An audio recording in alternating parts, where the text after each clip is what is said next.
ছোটবেলা থেকেই আম্মুকে দেখতাম যে শবে বরাত যখন আসতো তখন উনি সুজির হালুয়া, বুটের হালুয়া বানাতো।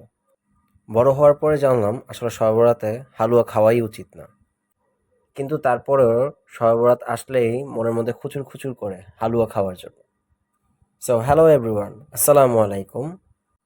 কেমন আছেন সবাই? কি অবস্থা সবার? আজকে আমি সুজির হালুয়া বানাচ্ছিলাম, তাই আজকে আপনাদের সাথে এটা শেয়ার করলাম। যদিও আমি সুজির হালুয়া বানাতে পারি না, তো তবুও আজকে ভাবলাম যে সুজির হালুয়াটা বানাই। ওয়াইফ আমাকে হেল্প করছিল ইনস্ট্রাকশন দেওয়ার জন্য।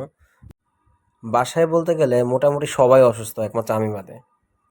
তারপরেও এটা যেহেতু বানানো একটু ইজি, তাই ভাবলাম এটাই বানাই। তো আপনারা তো দেখলেনই আমি কিভাবে বানাচ্ছি এই সুজির হালুয়াটা। যদিও জানি না এটা হচ্ছে কিনা। আর আমি এখানে সুগারের পরিবর্তে সুজির হালুয়াতে আমি খাঁটি খেজুরের গুড় ইউজ করেছি। সবাইকে শবে বরাতে অনেক অনেক শুভেচ্ছা। সবাই ভালো থাকবেন।